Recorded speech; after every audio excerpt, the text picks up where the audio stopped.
By avoiding this mistake, you might find yourself enjoying the taste of a summer tomato this January. You and I are going to talk about taking the guessing out of harvesting, preserving your harvest, and getting your garden harvest on your family's plates, and how to avoid this very common garden mistake all of us make. Let's get growing. Hello and welcome to the Pray Just Plant podcast, the show that talks about growing a garden, a homestead, a healthy family, and most importantly, growing closer to God. I'm your host, Crystal Media, owner of the Red Ridge Farm Homestead, where our mission is to help women of faith find the courage to grow healthy food for their family while building a closer relationship with our Lord and Savior. If that's you, don't let the world hold you back. Pray, just plant. Hello and welcome to the Pray Just Plant podcast. I'm your host, Crystal Media, and today we're going to dive into Season 3, Episode 2, and it's all about the harvest or beyond the harvest. Let me ask you a serious question. Do you have a plan for beyond the harvest?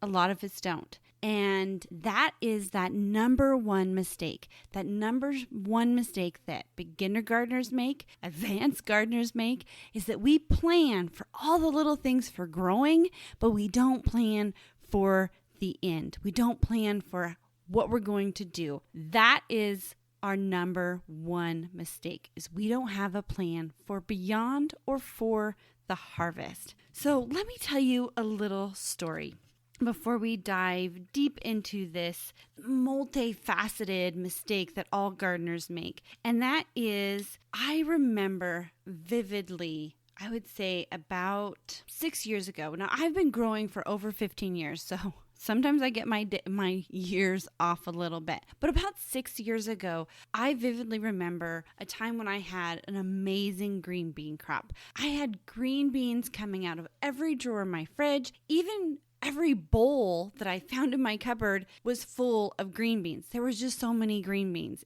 I was so excited. I was so happy that things had finally started coming together. I had my soil improved, so my garden was growing really good. A great green bean year. It was all coming together. But with a heavy heart, I have to tell you right now that 3/4 of those green beans did not go to my family. They went to my chickens. Yep, they went to my chickens. I was not only new to some parts of preserving. I've been learning since we started the garden about preserving, but there is so many integral parts of preserving that it can be overwhelming. While those green beans sat in my fridge, I was trying to figure out what to do. I definitely, I had ideas of maybe selling them to people, but I also knew that I wanted those green beans for my family. I wanted to enjoy green beans in the middle of January. And so as those green beans sat in my refrigerator, I began doing the research of how I was to preserve them. Should I freeze them? Should I pressure can them? What should I do? And on top of that, because I didn't know, I didn't have the supplies to do it. I didn't know what I needed. So after doing the research, while my green beans are sitting in the refrigerator, I finally decided that I wanted to freeze them. I couldn't get started right away. I couldn't go to my refrigerator and start freezing my green beans. No, I had to go get the supplies. So I, went to the store. They didn't have any freezer bags. Went to another store. They only had 2 boxes of pints. Went to another store. They didn't have any freezer bags. So finally, I decided, I got to get some kind of freezer bag, so I got gallons. Were they what I needed? No. Could they freeze the green beans? Yes. But there was complications of that, and I'm going to get into that in just a minute. I will admit, though, at this time that I was very new to pressure cooking, very new to learning how to pressure can things. And green beans, after doing the research, my green beans sat in the refrigerator, I learned that I couldn't just water bath them like I have been doing to my tomatoes and pickles or things that were of high acidity. I needed to pressure can them. And I had only began, I just barely got a pressure canner. I felt very overwhelmed. I felt the pressure of pressure canning. I felt very overwhelmed at doing this, not only learning a new skill, but also trying to make sure that new skill would preserve this huge harvest. So that's why I went with freezing and I didn't go with pressure canning. And why do you think I probably couldn't find the pint freezer bags that I needed? Well, it was the middle of the last weeks of August that my green beans were ready. And we all know that school is right about to start or has probably started. And I wasn't probably the only gardener out looking for bags. So my local grocery stores were wiped out of them. So I needed to be doing this not when everything was sitting in my refrigerator. I needed to be doing all this research, all these planning, all the gathering of supplies beforehand. So I worked really hard. I got all those bags and I brought them home. I worked really hard that night and I got probably, I would say, half of them done that night. And then the next day I worked on the rest. However, because I had waited so long in doing the research, in gathering my supplies, the first 2 bags of beans that I picked went to the chickens covered in mold. Yes, my chickens were eating very well. But sadly, that was not the worst of it. Remember that I told you that I had to buy gallon freezer bags because there were no pint bags available. Because I put the wrong size bag with the wrong amount of green beans, I didn't want a huge full bag of green beans. I wanted to have them put in certain amounts for dinner. I wanted them in portion size. And because of this, I couldn't get enough of the air out of these big, huge bags that sadly a lot of those green beans got freezer burnt. And yes, if I would have used them very quickly, they probably wouldn't have gotten freezer burnt. But I kept putting it off. I kept putting off using them. And that is another thing we're going to talk about. That when we don't have a plan, when we don't know what we're doing with something, I've just barely learned how to freeze green beans. I didn't have the next step. I didn't know how to cook green beans. I'd cook green beans, but I'd cook canned green beans because that's what I was used to getting from the grocery store. And I'd cooked fresh green beans, but I'd never cooked frozen green beans. I didn't have any recipes in my stockpile to cook frozen green beans. Yes, it probably doesn't seem like a big thing, but when you're standing there at 5:30, we all know this, right? As moms, we all know like 5:30 hits, 5 o'clock hits, and we know supper needs to be put on the table. Husband is going to be coming home very soon. Kids are cranky because they're hungry. You're cranky because you're hungry. And you're staring at the refrigerator or just standing in the kitchen going, what am I going to cook tonight? And the last thing you're going to cook is something you don't know how to cook. You're going to go straight to those easy things that you know how to cook. Easy things that you've been cooking for a while. So are you going to go, and when you're in this stressful time, are you going to go to the refrigerator and get something that you're not used to cooking out? Probably highly unlikely. And that's what happened to me. I didn't know how to use these green beans. I didn't know what to do with them. I didn't have the recipes. I didn't put them in my menu because I didn't have time to find the recipes. All this stuff kind of snowballed. And guess what? My chickens ate. Again, very good that winter, because when I finally had the time, like a Sunday afternoon, midwinter, I went down to the freezer and guess what I found? Freezer burnt green beans. Yeah, I didn't realize they were freezer burnt until I cooked them and we tasted them. But yeah, they were freezer burnt and they didn't taste very good and my family didn't want to eat them. So I defrosted them and gave them to the chickens. They enjoyed them. I thank the Lord I have chickens and they just didn't go to waste. I mean, yes, they would have gone in the compost pile, but they wouldn't have compost because it was the middle of winter. But still, all of those green beans, that big, huge harvest I had, went to waste. All because I myself made the mistake all gardeners make. I didn't plan for the harvest or beyond. Now, why do we not do that? The Lord himself says that he's going to give us a harvest. Psalms 85:12, the Lord will indeed give what is good, and our land will yield its harvest. We work so hard. We plant the seed. We nurture it. We water it. We care for it. We pull the weeds. Before that, we are working hard to make sure the soil has the right nutrients in it. We're making sure that we build the compost pile. We're doing all those things to grow these vegetables. Everything we do is for the harvest, but we don't have the plan for the harvest. We've already worked so hard in the nurturing and the learning how to grow and the learning how to improve our soil that the last thing we learn is how to harvest. Last thing we learn is how to preserve. And we're going to go through the 5 steps that I have figured out that has really helped me overcome this mistake. Because I don't want you to make this mistake. I want you and I to break this cycle of our harvest going to waste because we are unprepared. So the very first thing you need to do is you need to have a schedule for your harvest dates. Now, if you go through my garden planning masterclass, you will learn how I show you how to figure out when you should plant, and I show you how to know when you should be transplanting, and I show you when you should be going and putting those plants outside. I show you how to figure out those dates.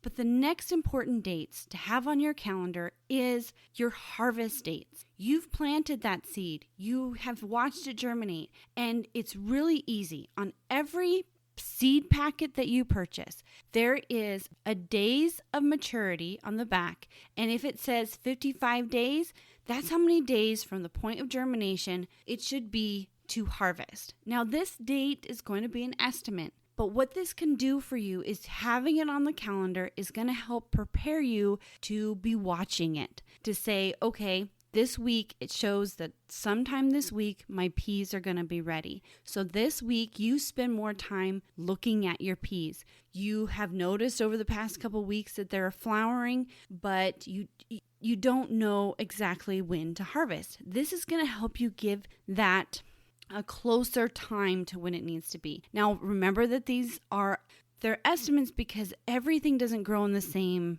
circumstances. Someone's garden may got more water than yours. Maybe you planted a little bit later. Everything's going to be a little bit different, but you can use that estimation to make yourself aware of when things need harvested and that you can harvest at peak. Now, harvesting at peak is very important, and we're going to get into that in just a moment. So just remember that the first step number 1 of making a plan for beyond the harvest or the harvest is to schedule those dates on your growing calendar. If you've gone through my planning course, you have a growing calendar. You have something that tells you what you're going to do every week, something that's going to be telling you every day. Because we make a schedule for planting. We make a schedule for transplanting. We make a schedule for weeding. We make a schedule for watering. Why don't we make a schedule for harvesting? We're going to get into the step number 2 in just a moment, because right now it is time for the tips and tricks segment of this episode, where I share with you a few tips and tricks I use here at Red Ridge Farm Homestead. This week's tip is brought to you by the How to Plan Beyond the Harvest Handbook.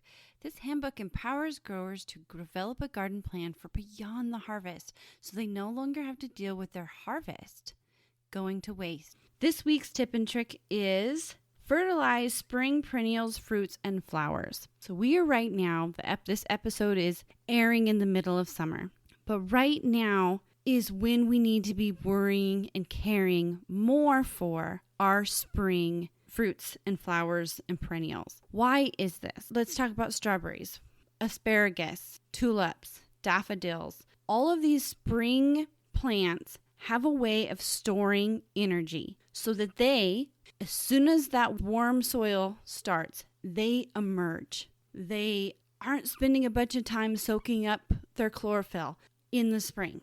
They emerge, they bloom, they give us their fruit, they give us the stalk if you're talking about asparagus. But how does all that energy get there?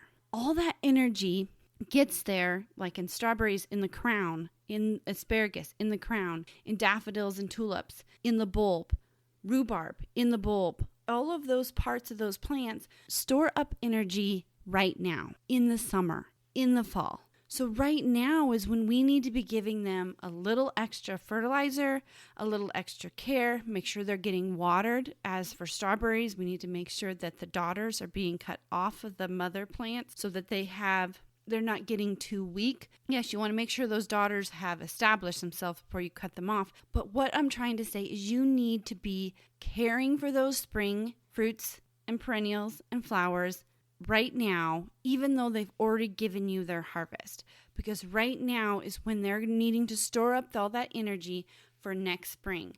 So fertilize, take care of them, and be thinking and dreaming about next year's strawberries, next year's asparagus spears. All of that is happening right now. All that energy is starting right now. So my tip for this week is to remember to fertilize and care for those spring perennials, fruits, and flowers. So let's get back to step 2. Remember, step 1 is getting those scheduled harvest dates. Step 2 is pick your harvest at peak. Now, why is peak so important? Why do we want to do that? It's because when a fruit or vegetable is at its peak, that means it's at its highest taste for us. So it's going to taste its best, and it's at its highest nutrient level. So when we decide to preserve this fruit or vegetable in some way, we consciously are going to be using up some of those nutrients in cooking. But if we pick that fruit and vegetable at its peak, even though we're losing a small percentage in cooking, we are not losing so much as if we didn't pick in peak, because when the vegetable has less nutrients for us. You have scheduled your harvest date and you're watching them, but now you need to be watching them for certain clues. So you need to learn what these clues are. For like broccoli, let's say, the head needs to be at a certain size. The florets need to be not spread out from each other. That means that it's gone too fast. You need to have them close. That needs to be very tightly pushed together, but at a certain size or a certain color, depending on what broccoli you're growing. So you need to be looking at the back of your seed packets. The back of the seed packets are going to try to give you as much information as they can. You can also research it. I have been doing a blog post series for the last 2 years now, and it's going to continue, and it's called Beyond the Harvest with ?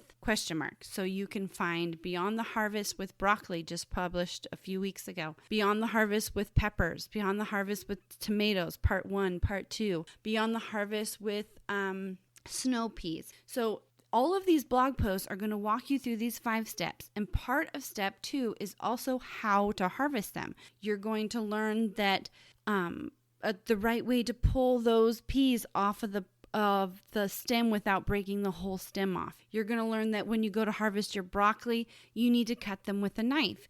You're going to learn that if you're going to be harvesting your cauliflower, you want them that really bright white color, that a few weeks before harvest date, you need to pin over their leaves. All of that is going to be part of the how-to and when to pick step 2 of the planning beyond the harvest steps. So steps 3 is to research ways to preserve. So just like I told you with the green beans, I didn't know if I could do pressure canning. I didn't even know how I should harvest green beans. Maybe I don't think I'd had a big bumper crop of green beans beyond just fresh eating for our family before that. So I was in the thick of it trying to figure out what to do.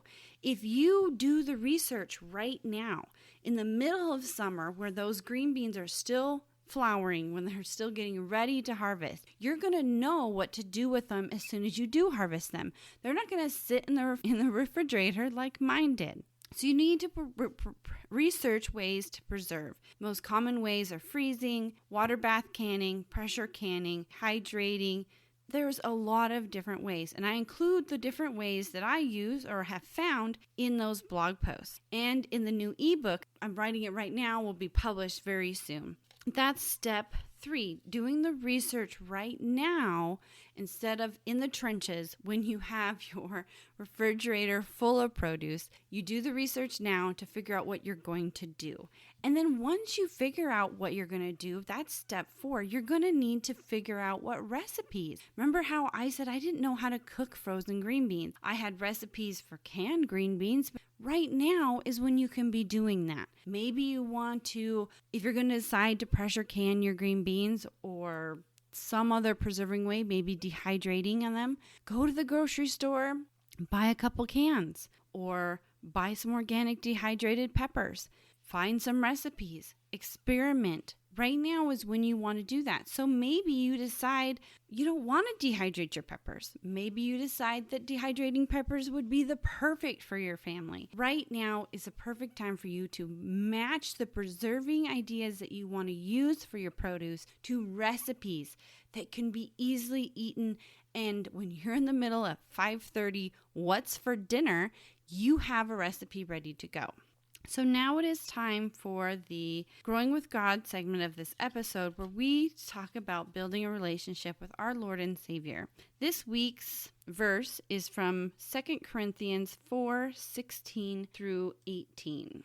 So we do not lose heart. Though our outer self is wasting away, our inner self is being renewed day by day. For this light momentary affliction is preparing us an eternal weight of glory beyond all compare, as we look not to the things that are seen, but to the things that are unseen. This verse reminds me of faith, especially the last sentence. Faith is when we believe in something that is unseen. God can be felt. He can be seen in miracles if we're looking, but truly He is an unseen being. He is unseen.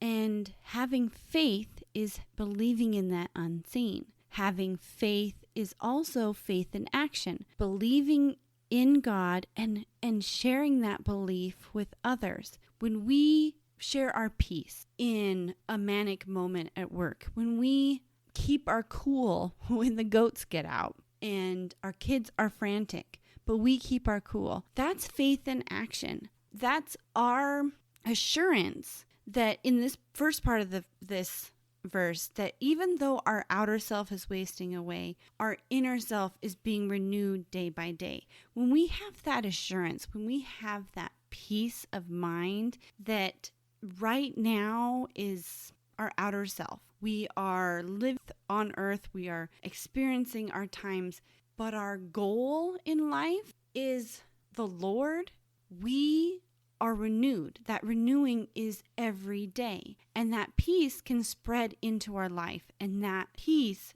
that spreads is our faith in action. It's also when we go out to do good works. That's faith in action. But it's the faith that we need to have first. It's the actions that other people see. And that seeing of our actions is when they see God in us. So I just want you to remember this week, this verse. So we do not lose heart. Though our outer self is wasting away, our inner self is being renewed day by day. The Lord is being renewed every day that you continue your faith.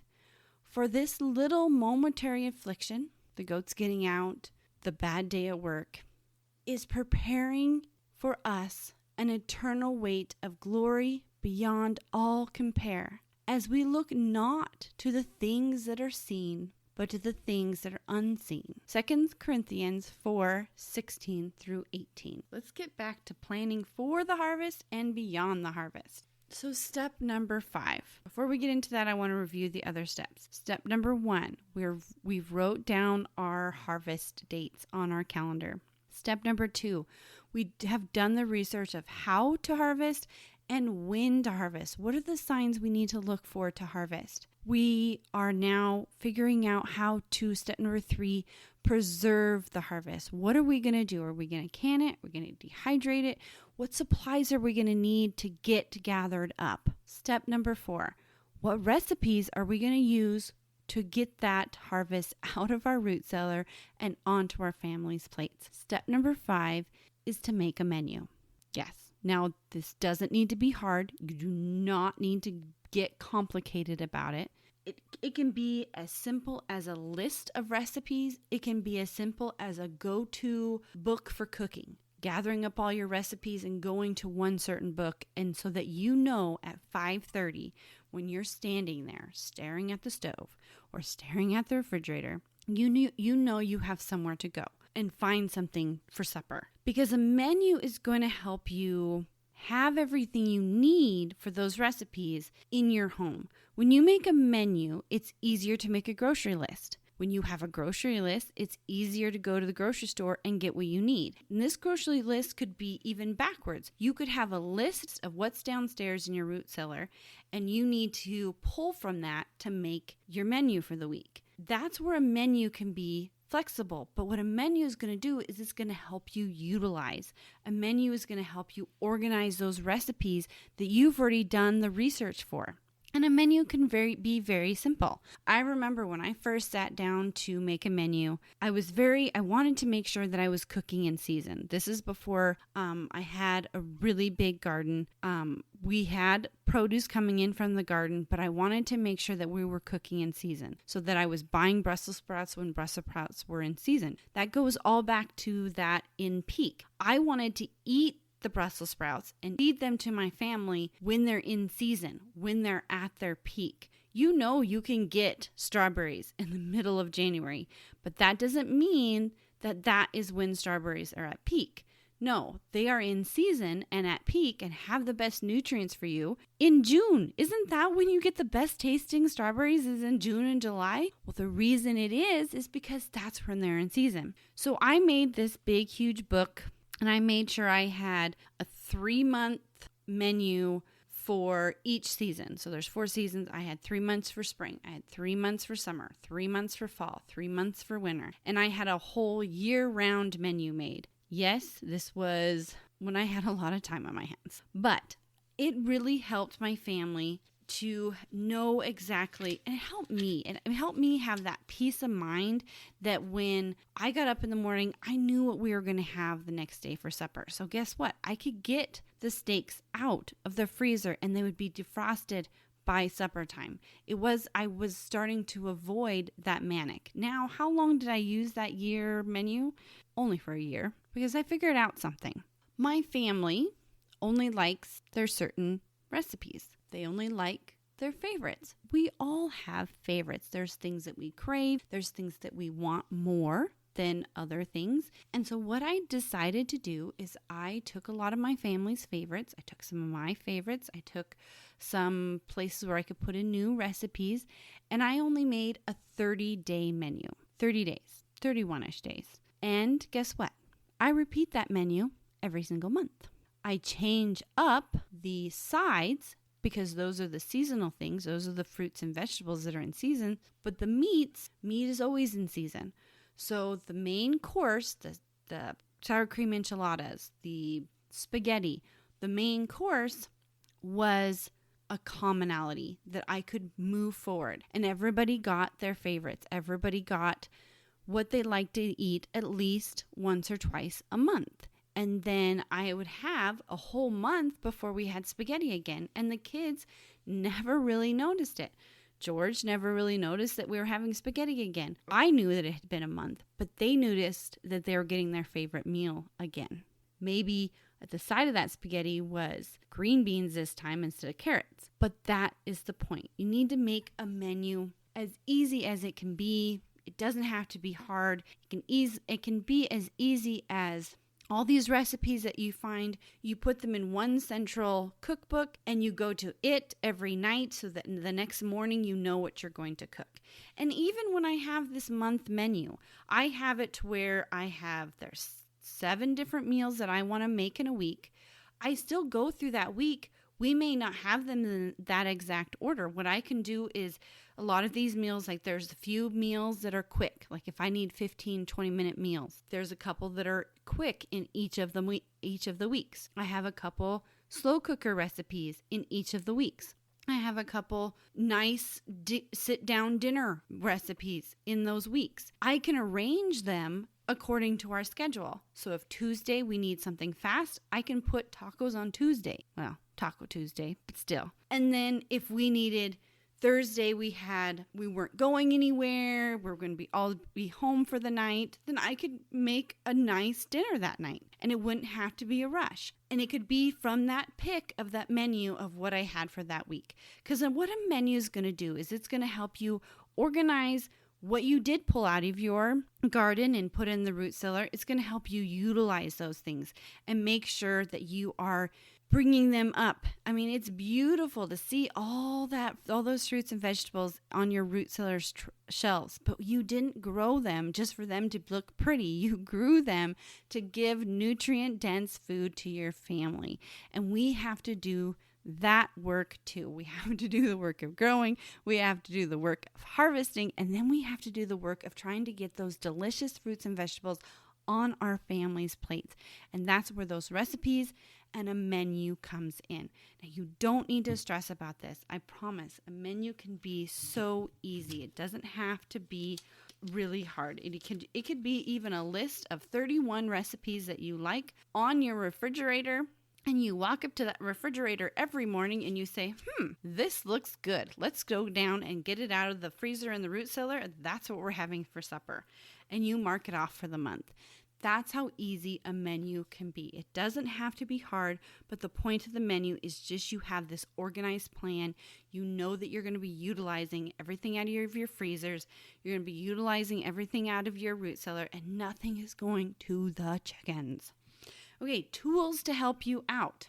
Like I mentioned before, I have the blog post series. I have a series of blog posts on how to plan beyond the harvest. This same series is going to be part of my new ebook that will be coming out later this month. Then we also have, I have lots of recipes on the blog at Homesteader Hands blog on www.redridgefarm.org. New free resources coming out just last week called Planning Beyond the Harvest Handbook. This handbook walks you through these 5 steps, step by step, to help you and guide you through them. It's me kind of encouraging you along on this path. Then I also have the Planning Beyond the Harvest Planner coming out in mid-August. And for researching your preserving, look for your ball canning book or other books out there that are going to talk about dehydrating or pressure canning or freezing. There's a lot of information out there, and just take this time right now to utilize it. So let's recap. What are the 5 steps? The first step is to schedule your harvest dates. Step number 2, make sure that you do the research right now on how to harvest all the vegetables and fruits in your garden and to know when to pick at peak.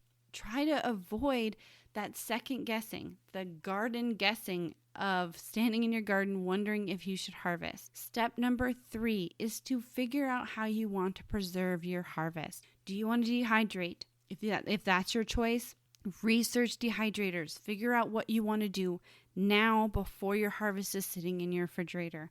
If you choose to dehydrate, find recipes to utilize dehydrated peppers, dehydrated tomatoes. Figure out what you want to do. Find some recipes and take those recipes and put them together and make a menu. Help yourself at that 5:30 manic time when everybody's hungry by making a menu. I want to thank you for joining me today in this episode of the Pray to Plant podcast. And if you are new, I want to welcome you to the Red Ridge Farm community of fellow growers. And as always, don't let the world hold you back. Pray, just plant.